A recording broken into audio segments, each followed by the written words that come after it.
Hello，大家好，我是开口。今天的影片比较不一样，我想来谈谈线上隐私权的问题。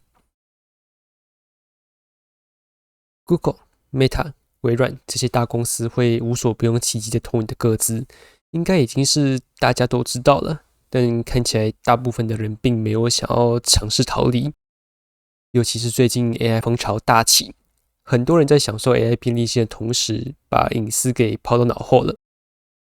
这支影片我会教大家怎么尽可能的不要把太多个资给送给科技公司。我自己从高中开始就是学这个相关的，高中的时候读资讯科，大学虽然没有读完，但选了资讯工程系，所以对资安、开源这类的议题很敏感。很多人看到我谈隐私安全，会想说，反正我的个资不重要，我就只是个一般人。这种想法其实完全错误。科技公司有办法从在网络上的言行、搜寻记录，分析出你是怎样的一个人，比如分析你的投票取向，进而操控你的想法。而最可怕的是，很多时候他们分析出来的这个你，比你所知道的自己更接近自己。如果只是科技公司内部有储存你的个资，那其实也就算了。大部分的科技公司都是会用这些资料来分析你喜欢什么样的广告，或是优化演算法投放内容给你而已。可怕的是，这些个资存在科技公司里面，并不是永远安全的。这世界上有个人骇客、国家级骇客，想方设法找出资料伺服器的漏洞，更有甚者花了2年半，自己写出一个漏洞来，投放到了开源社群的上游。还好在各大伺服器接受那个更新前被发现，阻止一场网络世界的浩劫。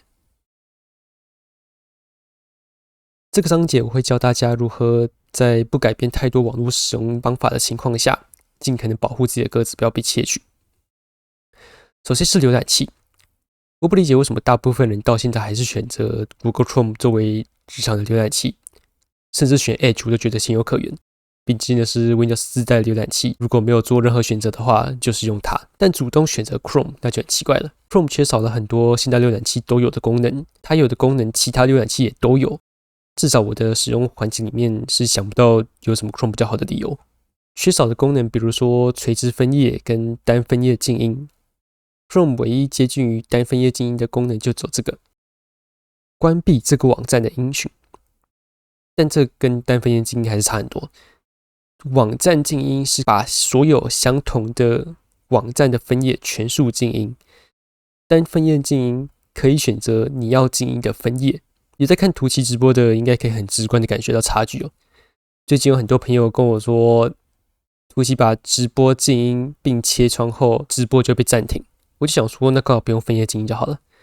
后来才发现，很多人都是用 Chrome， 连 Edge 都可以做到单一分页静音了。而且前一段时间 Chrome 从 Manifest V2 升级成 V3， 这个技术细节你们不需要知道，要知道的是它如何影响使用者。升级成 V3 后，当广告跟追踪的插件会被大幅的弱化。你说他们为什么要这么做？因为第一 ，Chrome 的市占率很高；第二 ，Google 的旗下除了 Chrome 以外，还有 YouTube 这个产品，从源头直接下毒，让你们把它挡广告是最快的。而且现在 Chrome 不是速度最快，不是最注重你隐私的，更不是什么为了网站相容性必装的，甚至装的挡广告插件都是被弱化的。选点好的浏览器吧，各位。再来要说的是 Opera GX， 这个浏览器前几年有很多游戏实况主有工商，想先请各位想一个问题：一个到现在为止都还没有办法跟市面上主要的浏览器打市占率的，工商费是哪里来的？开发资金是哪里来的？不可能无缘无故长出一堆钱吧？这题有其他人做过调查了，我就直接讲结论。Opera 的母公司是设于中国的，跟中国政府关系非常密切，所以这些资金是哪里来的呢？ Opera 旗下的浏览器那些用户资料又会被送到哪里去呢？我就点到为止哦。完全不推荐的浏览器大概就上面讲的2个而已。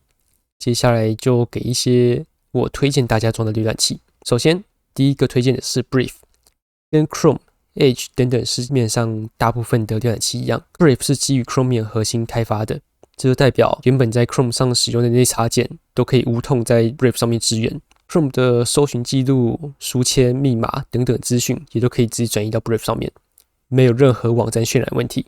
也跟 Chrome 一样，可以用它来装桌面版的网页软体，而整个浏览器都是开源的，背后有很强大的社群在支援。Brave 最吸引用户的功能就是一个内建的挡广告插件。如果你觉得你使用的挡广告插件已经够强大了， Brave 浏览器内建的会比那些更好用。我从换到 Brave 以后，从来没有在浏览器里面看过广告跟接受 cookie 的问题，因为他们都被挡掉了。挡广告不是唯一一个特殊功能，内建的防追踪器，他们自己的搜寻引擎，很多功能都在向市场宣示，他们才是真正在乎用户隐私的存在。他们是市面上少数基于 Chromium 核心，但走的路跟 Chrome 相差最远的。再来是 Firefox， 一样是完全开源的浏览器。Firefox 是个很老牌的浏览器了，应该不少人都听过它。它不基于 Chromium 核心，是自己开发的浏览器核心，但因为在市场上面存在的时间很久了，所以支援度还是做得很不错。你所需要的插件基本上都能在上面找到。虽然背后的公司 Mozilla 最近有一些匪夷所思的动作，但整体来说还是个很注重使用者隐私的公司。如果觉得 Firefox 不够注重隐私的话，还有一些基于 Firefox 的浏览器是为了保护使用者隐私而开发的，比如 LibreWolf、WaterFox 之类的。但其中一个我觉得为了隐私而连基础功能的牺牲做得太多，另一个我没用过，所以暂时就不放在推荐列表上面。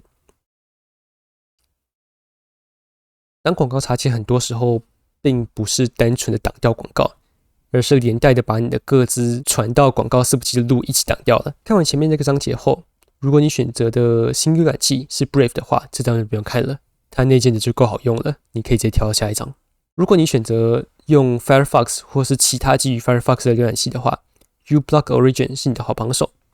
它是款强大的挡广告插件，不止广告网站的追踪器也会被它挡下来。如果只能选一个插件装的话，一定非它莫属。每个人都一定要装一个挡广告的插件，这并不只是优化自己网站的使用体验，更是保护个资的方法之一。如果你看完了前面的章节，却选了 Brave 以外，但还是基于 Chromium 的浏览器的话， uBlock Origin 可能没有那么有用。就像我说的， Google 前段时间在上游做改动，很多下游的浏览器没有资源，就只好跟着把挡广告插件给弱化。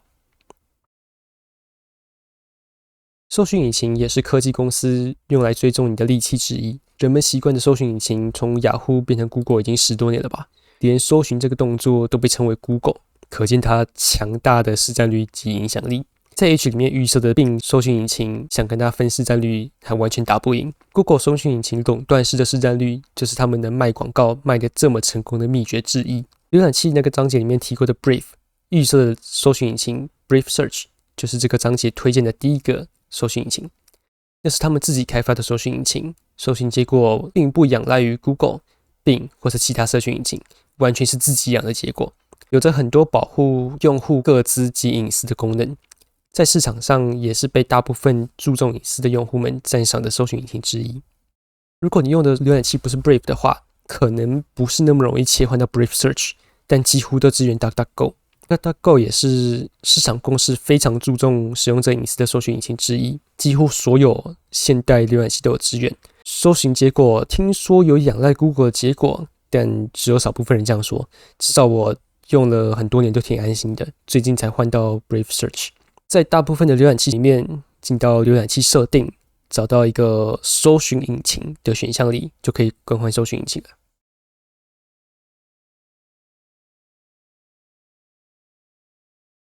现在是2026年了， AI 在隐私权的议题上是跑不掉了。虽然我自己是完全没有在使用 AI， 也没有任何使用场景会让我觉得 AI 回答比我自己手动去搜寻更让人信服，但我可以理解很多人想要跳上这股 AI 热潮。再次提醒各位不要太过度的使用 AI。 隐私权方面，你的每一个问题都会回传给 AI 公司，并让他们用你日常问他的问题训练新的资料。你们看到个资不只可以卖广告，还可以用来训练 AI， 多好用。隐私权的问题并不是 AI 唯一的问题， AI 会骗人，会有幻觉，训练的方式不透明，导致没有人知道 AI 是怎么得出结论的。训练资料的不透明，导致外界不知道他们拿了什么不该拿的资料去训练。你画的图有版权，不好意思AI 时代把图放上网络就等同自动放弃版权。拿有版权的东西去训练 AI 没有违法吗？当然有，但你打得过那些科技公司吗？前几个月 Discord 说会在3月推出年龄验证机制，让不少人重新去了解线上隐私权的议题。但很多人的了解就只停留在对 Discord 的挞伐，并不打算做出改变。线上隐私是个很重要的议题，网络上不是所有人都是好人。10年前说不要在网络上随便给出你的资讯，到现在也不会改变。